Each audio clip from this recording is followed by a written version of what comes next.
What's up, everybody? This is Brody Frye coming in hot with the Mind Hiking Podcast. Today I got a point to get across. And my baby's got some dinner almost ready, so we're going to zip in and zip out of here. So, stay tuned. Hello and welcome, everyone. I'm your host, Brody Frye, and here we dive deep into difficult questions.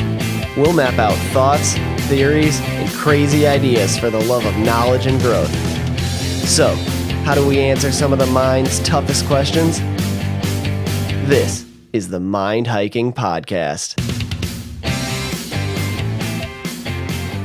Welcome back, everybody. Grab yourselves a nice tall glass of chocolate milk. I got my Yeti full of Ovaltine. It's fucking delicious.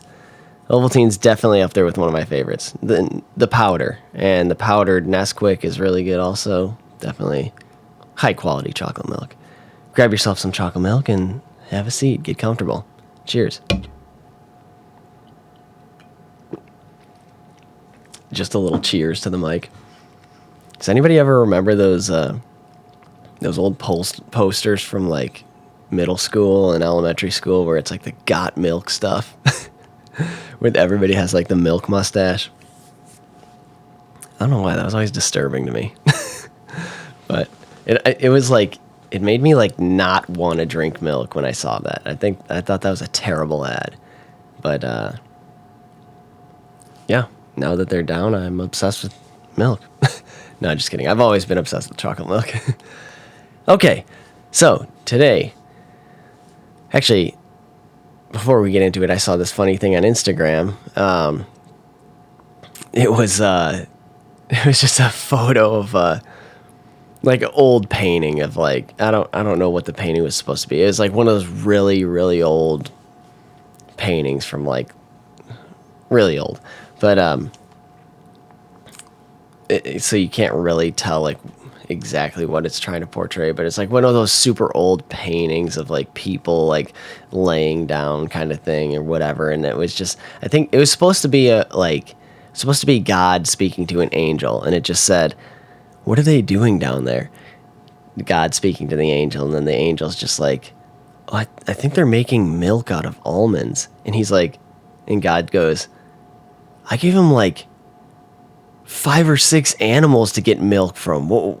What are they doing?" It was just like, it's just so funny because it's like, what are all these animals to get milk from not good enough? You got to squeeze milk out of nuts now. I don't know. I just thought it was funny. So, I love my chocolate milk. And I don't know, almond milk is weird. I feel like we all just try to find, I don't know. It's just, we're always trying to find ways to just be different, or different things to be like, oh, I can't have that because I'm special or whatever. Like everybody's like, it's like, if you can't make yourself feel, it's like being so prideful that like the only way to make yourself stand out and feel important is if you just like come up with some way to be different. Like, I can't have that because of this. Where like you never heard about any of this until like after the year 2000, and everybody all of a sudden is just like got all these made up diseases, mental disease. Like, what happened before they discovered like these like mental disorders? People just dealt with it, and that's how it was. People just worked hard and dealt with it. I feel like everybody deals with the same shit, and we nowadays are just getting weaker and weaker, and it's just, how many excuses can we come up with to get out of doing things, or excuses to excuse our ridiculous behavior? And it's sad, but also we want to feel special in our way of our excuse. So it's like, I don't want to do this because I'm lazy, but I want to feel special with my excuse. Like it's a good reason. Like, oh, like feel bad for me because I have to suffer through this. And it's just like we're getting weaker and weaker because we're coming up with more excuses and we're just enabling these excuses. It's absolutely ridiculous to me. And it's just like, think back to like your grandparents, like how strong and like how much you looked up to them. Like all of our grandparents are super hard workers, or the majority I would say is, or we're hard workers, or at least harder working than our average generation. Like we're just getting weaker and weaker. But either way, like the farther back in time you go, the stronger these people get and the more shit they could put up with. And it's like, it's just, there's this awesome saying that I really love that really rings true today. And it's just, strong people make good times make weak people, which is where we're at now. Weak people make hard times. That's where we're at right now. We just got a bunch of weak people making hard times, and everybody wants to blame and feel special, and it's not my fault. It's everybody else's fault. Everybody's pointing the finger because everybody's weak and nobody can take accountability. And these hard times make strong people, and then strong people, and it's just an endless cycle. So we're in the weak people making the hard times right now stage, and that's where we find ourselves, unfortunately. And everybody's feelings are hurt about everything, and nobody wants to say anything, nobody wants to do anything. Everybody's lazy, everybody wants to make up excuses, everybody wants to have sick days or everything handed to them, everybody wants raises, and nobody wants to work any harder because, oh, they might break a sweat, or, oh, I might get a blister, or I don't want to break a nail, or whatever. It's just on and on with the excuses, and my tummy hurts, my head hurts, like on and on. It, like, nobody knows what it's like to fend for yourself anymore. Nobody knows what it's like to work on a farm, especially to work the land, to take care of animals. Do you know what it's like to have responsibility like that, to take care of the animals and to be running and operating a farm like that, where the animals don't care? I say this all the time on the podcast. The animals don't care how you feel. They don't care about any of your whatever, any of your excuses. They need to be fed. They need to have their cages cleaned. They need to be taken care of. They need to be groomed. They need to have all their, wherever they're being kept, they need to have their space cleaned, maintained, watered, and fed every single day, just like you. You got to have your clean shelter, and you got to have food and water. And those animals can't do that themselves. And you have to do that, no matter if you're, how many times, like there countless times I had when I was growing up, just like in everybody that I worked with too, like I had a great group of guys around me. But like my father and my grandfather's the hardest working guy I know. But like all of them, I grew up watching them going to work sick, throwing up, literally walking around the corner of the barn, throwing up, and then coming right back into work. And all of us were the same. It's like I had to do the same thing. I was sick. And I guess that's the problem with living where you work. Work never ends, on call 24/7. Countless times I had to go out in the middle of the night for some whatever reason it is. And I remember having to leave parties in high school too after midnight, and I'd have to come home and work, and then whatever it is, just some maintenance stuff, or I'd have to go take care of something that happened at the farm. And then I'd be able to go back, and it just like the responsibility and things like that. And it's just like drilled into my head, and it just drives me crazy when I hear all these excuses that people make up nowadays. And it's like, are you kidding me? Like, that is the most ridiculous excuse I've ever heard. And I broke my foot one time at work, and I still had to go to work. After I had a spiral fracture on my pinky toe, the long bone of my pinky toe. And the doctor said don't put any weight on it until 8 weeks minimum. 8 weeks minimum, and then I had to go to physical therapy after that, is what they said. I never went to physical therapy. My physical therapy was going back to work after 5 weeks.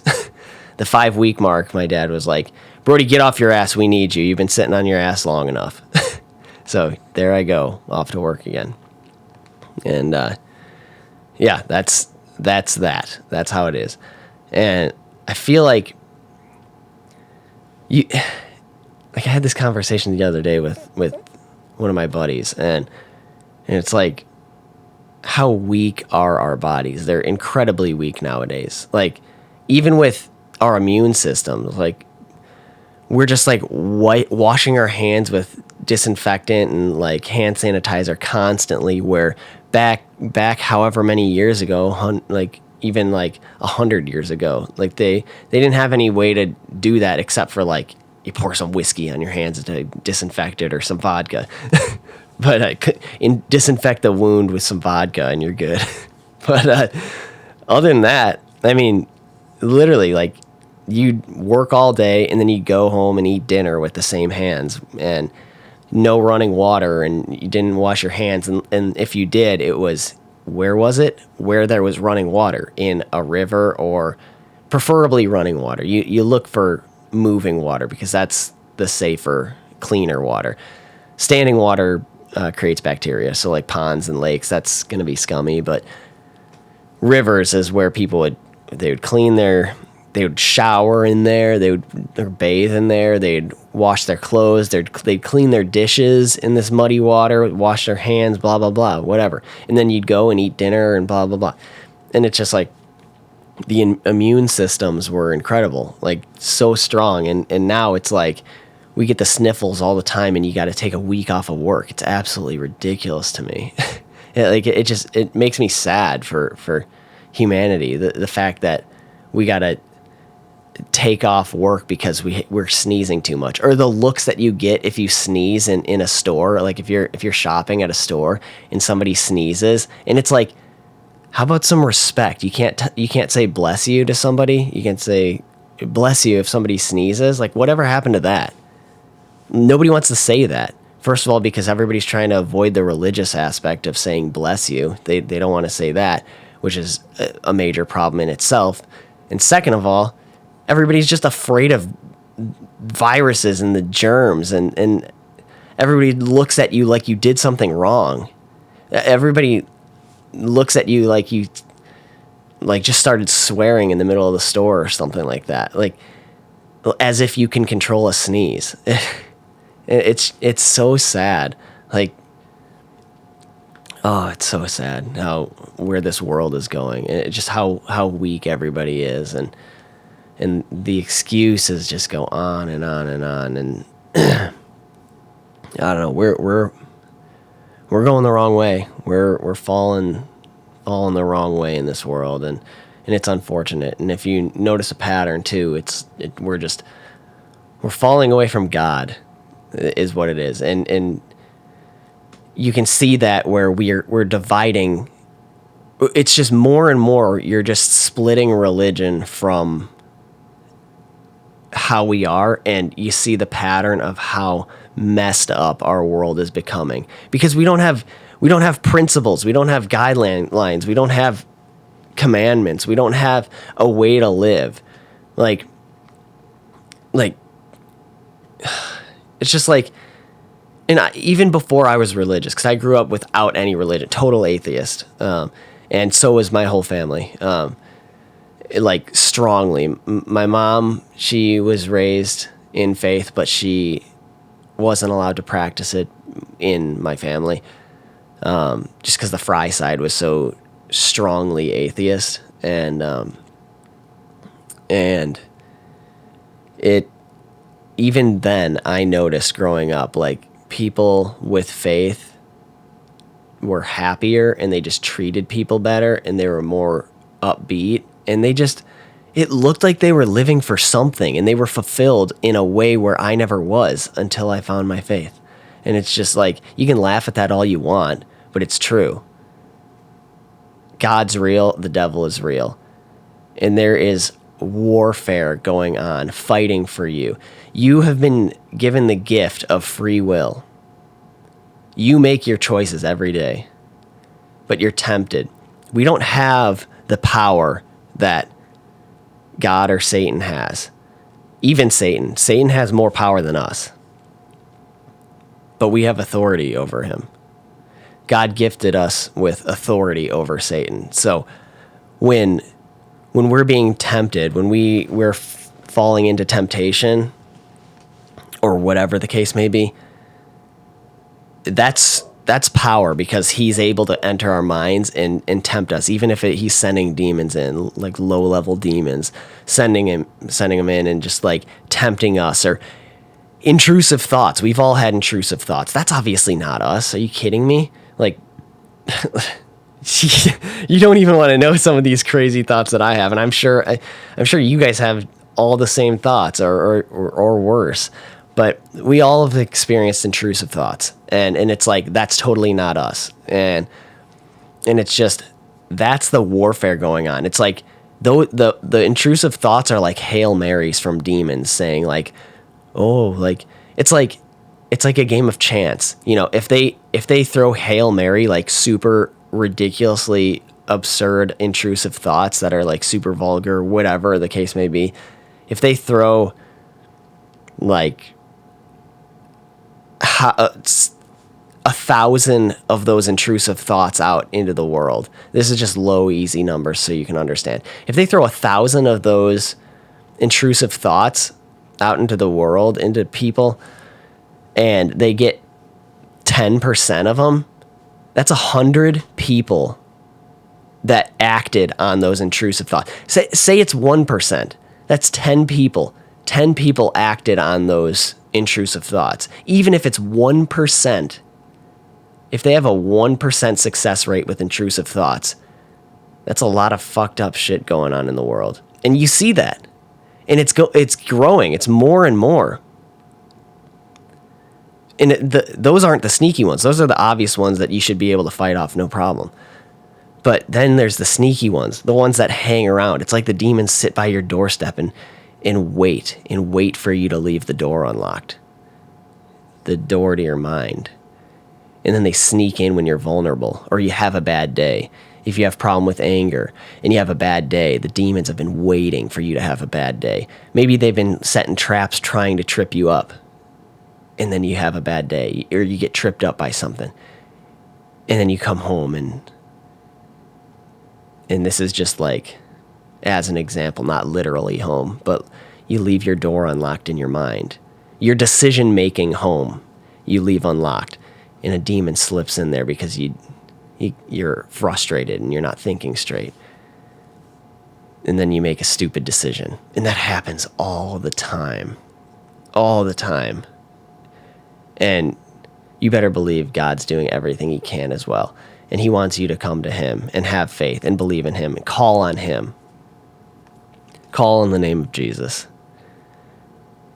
And people can laugh at this all they want and call me crazy for saying this stuff, but if you can't see this, if there is a spiritual warfare happening in your mind, everybody's mind right now, there's a spiritual warfare. They're fighting for us. God and Satan are fighting for us. And Satan doesn't need you to believe in him. Satan just needs you to believe that nothing exists. He just needs you to not believe in God. That's it. So if you believe in nothing, he's won. You're giving up everything. There is war, spiritual war happening in your mind right now. And if you don't believe there's a spiritual war happening in your mind right now, then you're already losing. You're picking the wrong side. You're making the biggest mistake of your life.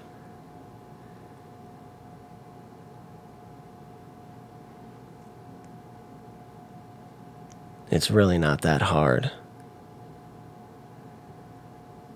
Once you open your eyes, you can see it all around you. And it took me, I'm speaking to you guys like it's easy. And once your eyes are opened, it is. But to open your eyes is this is absolutely one of the hardest things I've ever had to do in my life. Make this decision. First of all, because of the social aspect, I got a target on my back, especially with the family. 'Cause I'm the first Frye to find my faith. The social aspect, the friends, because it's not popular. And what I've found is when I found my faith and I start speaking like this, and even on the podcast, I have people reaching out to me all the time saying, wow, Brody, I never knew this. I've never heard this side of you. Or, congratulations. Welcome to Jesus's love. And it's just amazing. It's like an underground, it's like we got to stay hush hush. Like Christians are so targeted. Like, why doesn't that say something in itself? Like, why are we so targeted? That says something. Like we're made fun. Like you could believe in anything. Like you could have, like you don't get targeted if somebody says they're a Buddhist or they believe in the Tao or they believe in, if they're Muslims. Like you don't get these like laughed at or like mocked responses from any other religion except for followers of Jesus. Why is that? Doesn't that say something to you?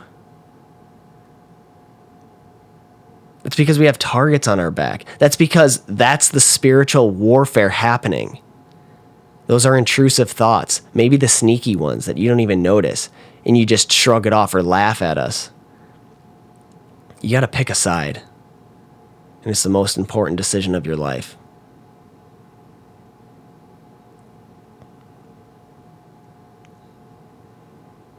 This is war. You got to pick wisely. It's not easy. But once you open those eyes, you'll see. And it's clear as day. You'll still slip up. You'll still make mistakes. I do every day. We're all sinners.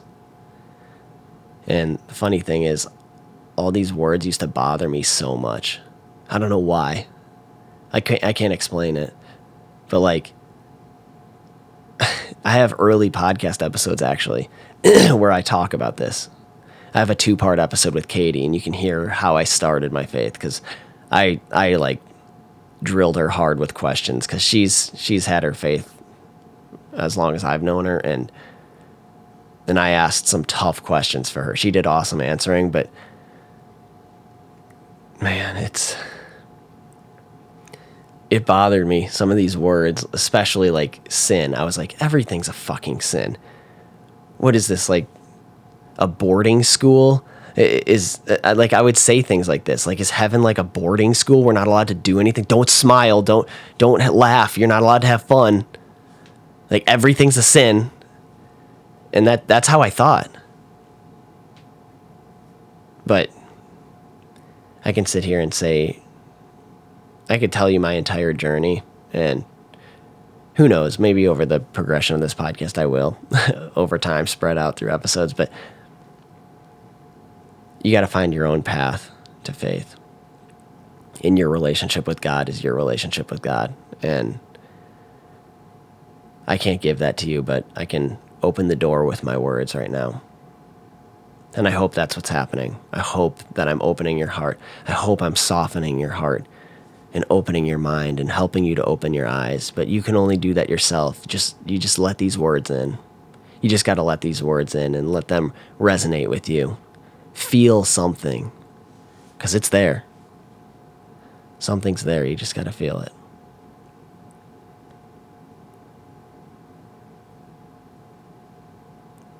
It's amazing to me how worldwide followers of Christ are. In the different languages that the Bible's translated in, and just all around the world. Like, it's just like, there's, I mean, I can just go on and on with it. It took me up until like literally my entire life to find faith.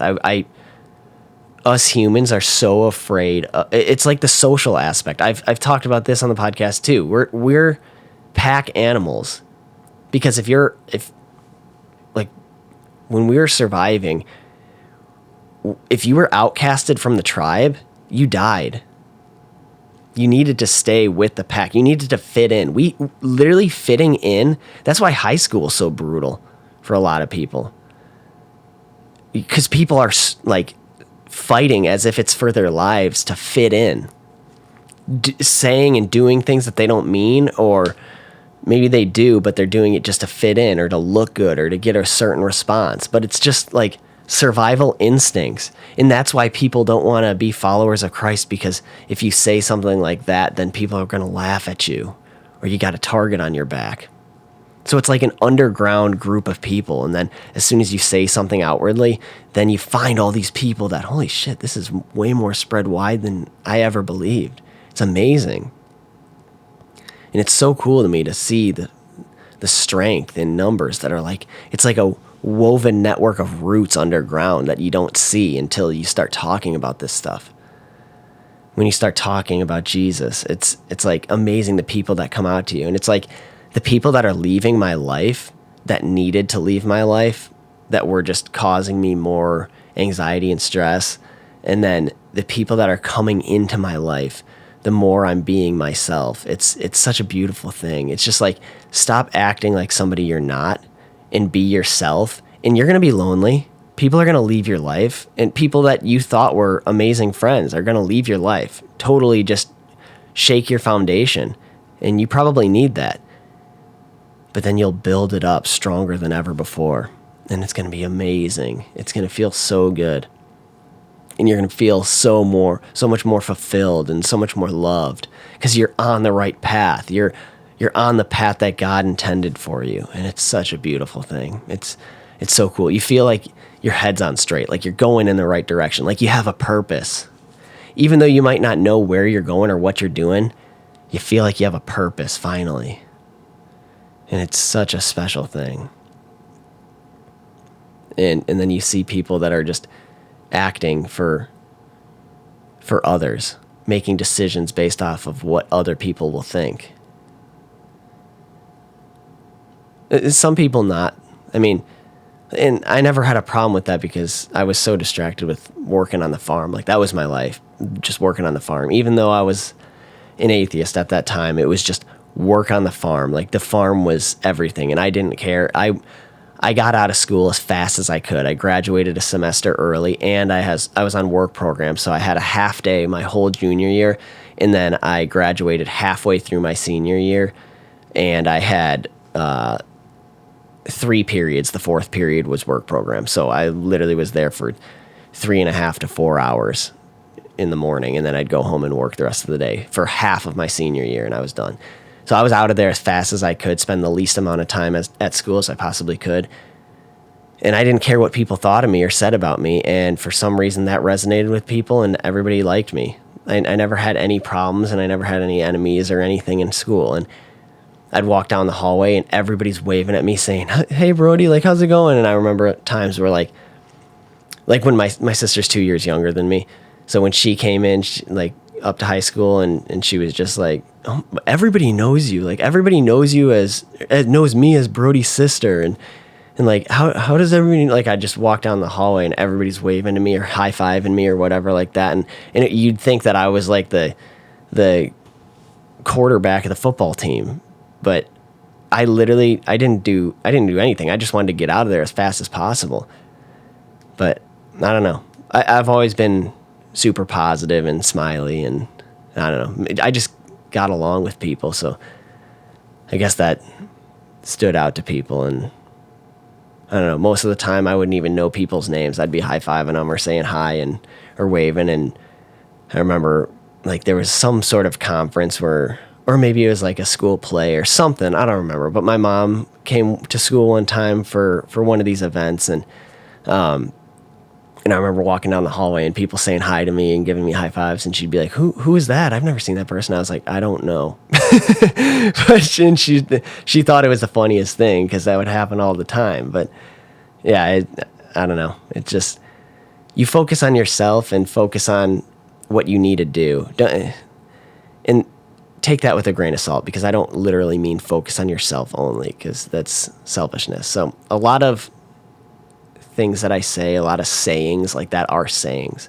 So examples like that take with a grain of salt, because now I would recommend focus on Christ, because he is the path and he will show you the way. And don't be afraid to pray, especially because there's a polar opposite to this. There's an opposite to everything.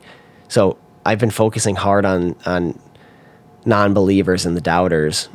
But then there's the people that are so strong in their faith and brag about it and go above and beyond and say, like literally announce to the world, like, yeah, I bet I pray more than you. I do this, I do that. Like, look at me go, kind of thing. Or like do all this stuff for church just to look the part, which in the Bible it specifically says not to.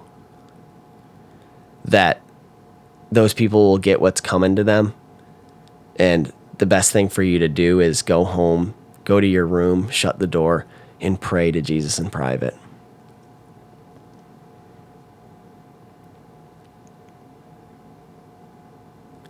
Because that shows true faith and dedication, and nobody's around to hear you except for God. And that's real. That shows your true faith. I'm going to butcher this, but I'm almost certain there was 2 times, almost certain, pretty certain enough to say this, but that there's 2 times in the Bible. There was only 2 times written in the Bible where Jesus was amazed, because he already knows the hearts and minds of all of us. And I've talked about this with Stephanie's episode, one of Steph's episodes. I can't remember which one it was, but where she says that she just can't understand like a being such as God, and understanding everybody's, being able to interact with each and every one of us in our minds all at the same time. Like if there's millions of people around the world praying, talking to him right now, and or like how it's possible that he can be with us all like that, and you know, interact with all of us in such a way, such unique ways. And I'm like, that's easy to explain. I've talked about this constantly on my podcast. That's just a dimensions thing. It's just a higher dimensional being. And I would highly recommend for those logical listeners right now, especially if these logical listeners have opened their minds enough and to listen this far, please go and listen to some of my dimensions episodes. I think you should be able to just go up to the top of the podcast and up to the search bar, the find an episode bar, and just search for dimensions, because I got tons of episodes on dimensions. I even have episodes that are on something else where I talk about dimensions, but it's just a dimensions thing. I don't want to get into that on this episode because I have so many like that, but it's just a dimensions thing, and it's absolutely possible. And once you understand the dimensions, the science behind it, it's so much more understandable. And it's real, because I always have to look at the details and see, like, is this possible and how is it possible? And I feel like religion is always leading the science. Like, science is always trailing behind. It's just like science says no to everything until it proves it right, which I guess that makes sense, because you can't say for sure, but they approach it wrong. They stand firm. These leading scientists stand firm because they base their whole career off of their certain perspective or ideas or beliefs. It's all biased. And even when it's proven wrong, their beliefs are proven wrong, they already built their whole career on it. It's a hierarchy. These scientists, it's a hierarchy. And people, even if they have younger scientists that have theories or are able to prove some older scientists that are higher up in the hierarchy wrong, it's no, suppress that, shut that down, because I built my whole career on this and I'm going to lose credibility. And it's just like, again, we go back to the whole, it's about what everybody thinks of you. And it's just sad that it's that way. Just